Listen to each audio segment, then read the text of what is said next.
दोस्तों, यदि आपका भी 3 मार्च को संस्कृत का बोर्ड एग्जाम है तो आज की वीडियो आपके लिए सबसे ज़्यादा इंपॉर्टेंट है, क्योंकि इस वीडियो में आप सभी के सामने संस्कृत कक्षा 10 की महत्वपूर्ण सूक्तियों को लेकर के आ चुका हूं।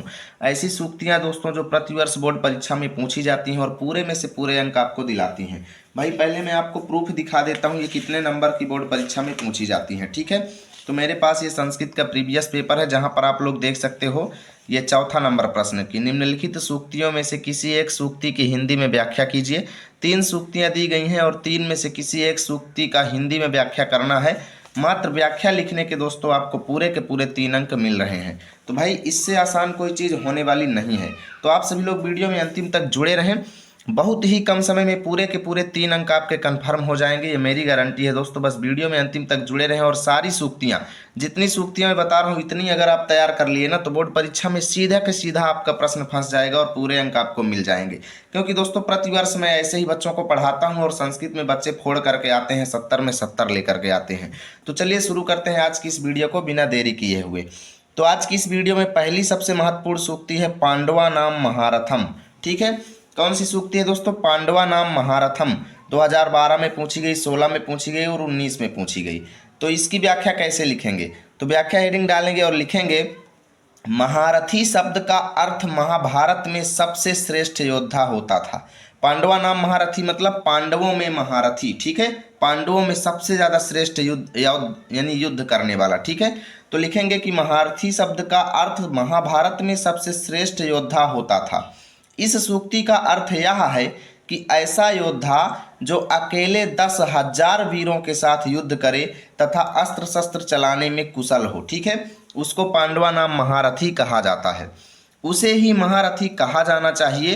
पांडवों में सर्वश्रेष्ठ योद्धा अर्जुन थे, जिनकी प्रतिभा को गुरु द्रोणाचार्य अच्छी तरह से जानते थे। ठीक है, इसीलिए उन्होंने अर्जुन को पांडवा नाम महारथम कह करके बुलाया। बस इतना आप लिखेंगे और 3 नंबर पूरे के पूरे आपको मिल जाएंगे। चलिए पहली सूक्ति हो गई दोस्तों, देखते हैं दूसरी सूक्ति। तो दोस्तों हम आ चुके हैं दूसरी सूक्ति की तरफ। आपके एग्जाम में 3 सूक्तियां आएंगी, 3 में से किसी एक का आपको हिंदी में व्याख्या लिखना पड़ेगा। तो मैं उतना आपको बता दूंगा कि कोई ना कोई 3 में से आपका एक जरूर फंस जाएगा। ठीक है, तो दूसरी सूक्ति है दोस्तों शरीरम पांच भौतिकम। शरीरम पांच भौतिकम का मतलब ये है दोस्तों कि ये आदमी का शरीर जो है 5 भौतिक तत्वों से मिलकर के बना है। छित जल पावक गगन समीरा, है ना, इन 5 चीजों से क्या है दोस्तों आदमी का शरीर बना हुआ है। तो इसी का व्याख्या इसमें लिखना है। देख सकते हो 2012 में, 18 में, 22 में, 23 में लगातार पूछा गया है। तो व्याख्या में लिखेंगे इस सूक्ति का अर्थ है कि शरीर 5 भौतिक तत्वों से मिलकर के बना है। शरीरम पांच भौतिकम का मतलब क्या है कि शरीर 5 भौतिक तत्वों से मिलकर के बना है। प्राचीन साहित्यों एवं विद्वानों के अनुसार ऐसा माना जाता है कि वृक्षों का शरीर भी मनुष्यों के शरीर की भांति 5 प्रमुख भौतिक तत्वों आकाश, वायु, जल, पृथ्वी और अग्नि से मिल करके बना हुआ है। ठीक है, किन किन तत्वों से? आकाश, वायु, जल, पृथ्वी और अग्नि से मिल करके बना हुआ है।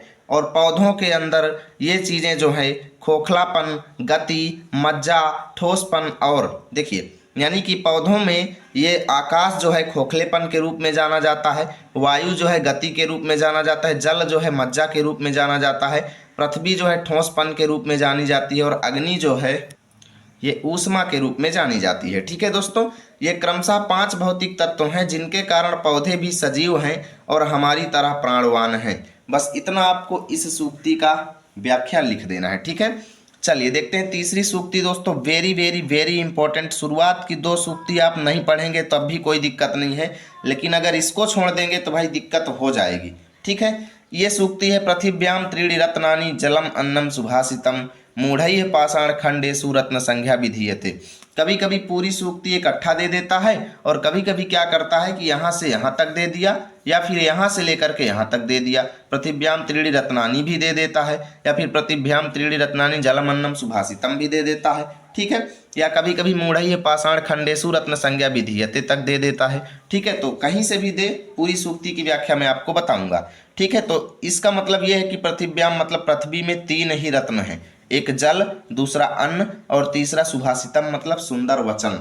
पृथ्वी में वास्तव जो तीन खजाने हैं, तीन महत्वपूर्ण खजाने जो हैं, पहला है दोस्तों रत्न, यानी पहला है जल, दूसरा है अन्न और तीसरा है सुंदर वचन। ठीक है। और मूढ़ई मतलब मूर्ख लोगों के द्वारा पत्थर के टुकड़ों को, यानी सोना चांदी हीरे जवाहरात आदि को रत्न की संज्ञा दी गई है। अर्थात मूर्ख लोग सोने चांदी इत्यादि को रत्न कहते हैं, खजाना कहते हैं।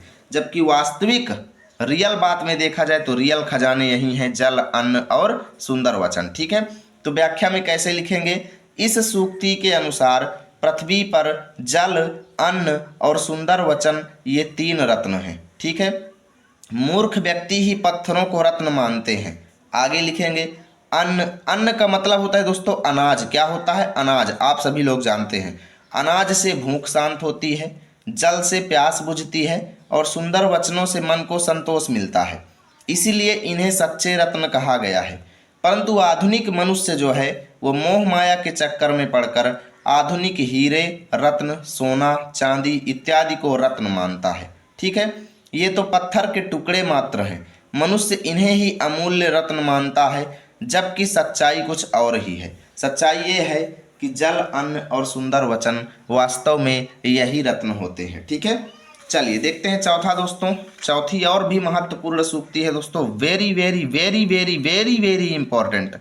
अब इतनी बार अगर वेरी वेरी वेरी इंपॉर्टेंट कहने के बाद भी आप इसको ना पढ़ें तो फिर आप अपने साथ खिलवाड़ कर रहे हैं। जी हाँ दोस्तों, आप दिन दहाड़े अपने साथ खिलवाड़ कर रहे हैं। चौथी सूक्ति है काव्य शास्त्र विनोदेन कालो गच्छति धीमताम। 2010, 11, 14, 15, 17, 19, 23, बताइए 25 में आने वाली है। गारंटी के साथ बोल रहा हूँ 25 में आने वाली है। तो व्याख्या में लिखेंगे प्रस्तुत सूक्ति के अनुसार विद्वान और सज्जन व्यक्ति अपने समय को शास्त्रों और काव्यों का अध्ययन करने में लगाते हैं। वे यदि मनोरंजन भी करते हैं तो इसी प्रकार के अच्छे कामों से करते हैं और सदैव संसार के कल्याण की बात सोचते हैं। क्योंकि वे समय के महत्व को जानते हैं, इसीलिए वे अपना समय काव्य शास्त्रों के अध्ययन में व्यतीत करते हैं। यहाँ पर देखो, काव्य शास्त्र विनोदेन मतलब काव्यों शास्त्रों के वार्तालाप में, कालो मतलब समय, गच्छति माने बीतता है, धीमताम मतलब बुद्धिमान लोगों का। ठीक है, वही चीज़ तो मैं यहाँ पर लिख रहा हूँ, क्योंकि आत्म उद्धार के लिए भी ज्ञान परम आवश्यक होता है, जबकि मूर्ख व्यक्ति लड़ाई झगड़े, सोने में, कलह इत्यादि करने में अपना समय व्यतीत करते हैं। ठीक है भैया, इस सूक्ति का मैंने इतना अर्थ आपको बता दिया। बस यही आपको लिखना है और इतना बड़ा ही लिखना है, कोई ये भी नहीं कि पहाड़ लिखना है। छोटी सी बात को आप अब इतनी बड़ी सूक्ति का आप कितना बड़ा अर्थ लिखेंगे भाई। ये तो वही बात हुई ना कि जब कोई 1 नंबर का सवाल 7 नंबर में पूछ लिया जाए तो कैसे लिखा जाता है? जिसका कोई नहीं होता उसका कोई नहीं होता, क्योंकि जिसका कोई नहीं होता उसका कोई नहीं होता, है ना। ऐसे आप एक रील देखे होंगे जो आजकल बहुत ज़्यादा वायरल हो रही है। यहाँ पर 5वां देखिए दोस्तों, महत्वपूर्ण सूक्ति है वाग्भूषणम भूषणम। ठीक है, इसका मतलब क्या है, मैं हिंदी में आपको इसकी व्याख्या बताता हूँ। तो इसका मतलब ये है कि वाणी ही एकमात्र आभूषण है, यानी आपके द्वारा बोली गई वाणी ही एकमात्र आभूषण है ना। किसी भी व्यक्ति की वाणी ही उसकी आभूषण होती है। 12 में आया, 13 में आया, 10 में आया, 12 में आया, 16 में आया, 17 में आया।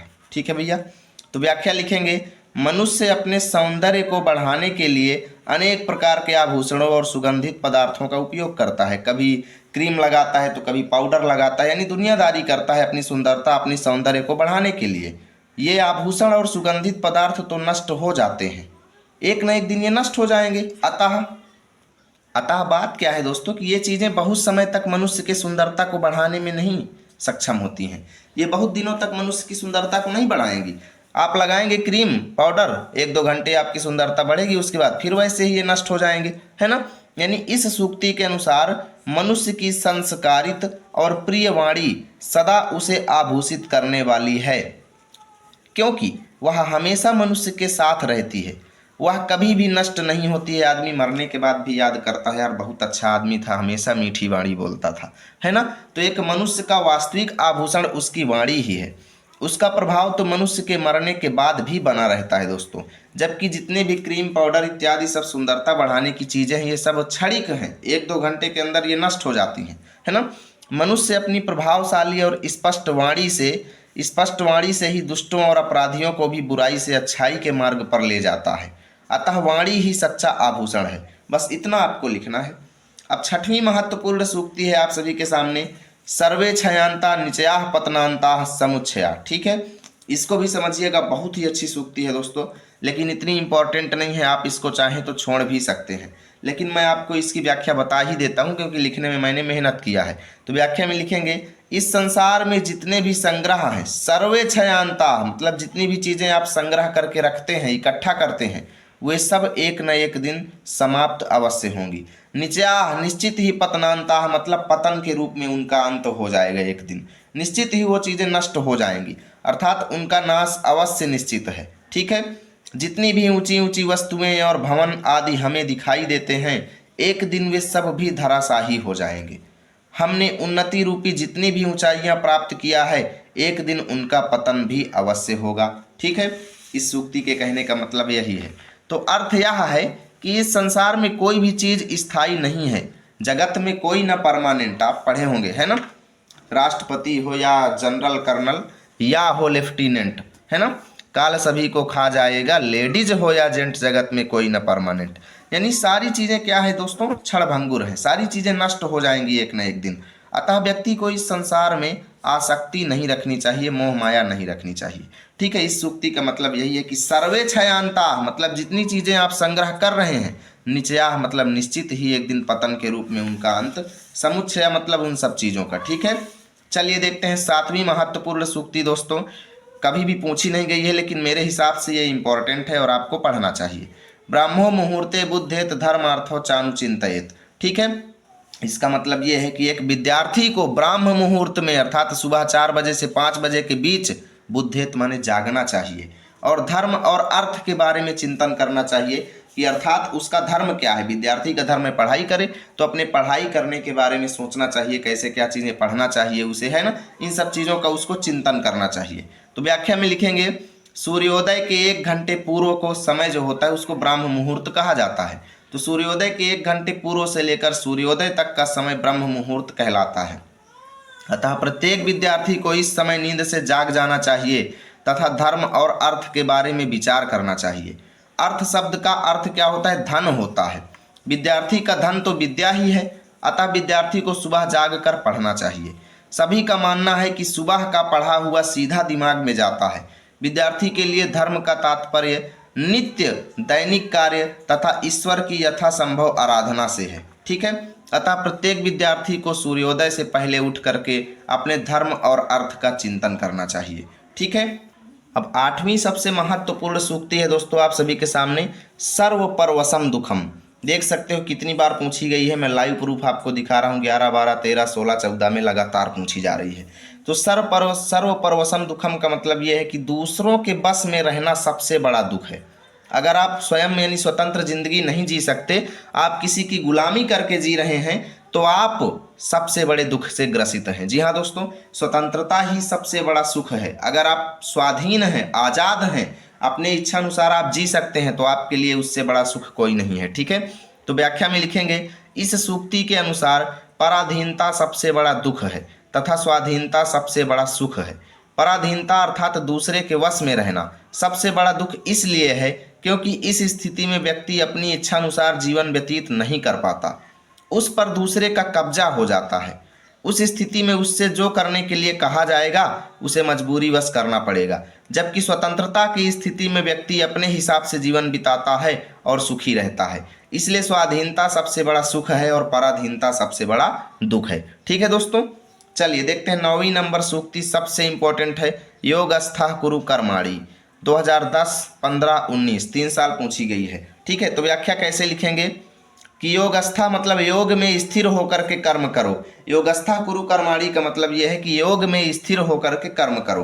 तो व्याख्या लिखेंगे, सफलता तथा असफलता में समान भाव रहना ही योग कहलाता है। कहने का मतलब यह है कि आप किसी काम को कर रहे हैं, आपको उसमें सक्सेस मिले या ना मिले, इन सब चीज़ों की टेंशन छोड़ करके आप स्थिर होकर के काम करें, यही योग कहलाता है। ठीक है, कार्य करते समय मनुष्य को कभी यह नहीं सोचना चाहिए कि वह सफल होगा अथवा असफल होगा। ठीक है, सफलता मिलने पर प्रसन्न ना होना और असफलता में दुखी ना होना ही समान भाव अर्थात योग है। आपको कोई सफलता मिल जाए तो ज़्यादा खुश होने की भी ज़रूरत नहीं है, और आप फेल हो गए तो ज़्यादा दुख होने की भी ज़रूरत नहीं है। यही क्या कहलाता है दोस्तों, योग कहलाता है।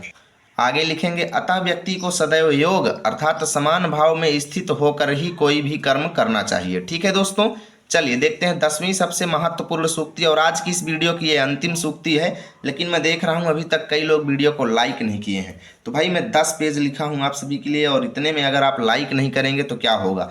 3 नंबर में पूरे के पूरे बोर्ड एग्जाम में आपको दिलाऊंगा। बस इतनी सूक्ति आप पढ़ लिए हैं और आपको समझ में भी आ गया है, बस यही आपके काम की चीज़ है। आपको इसे रटना बिल्कुल भी नहीं है भाई।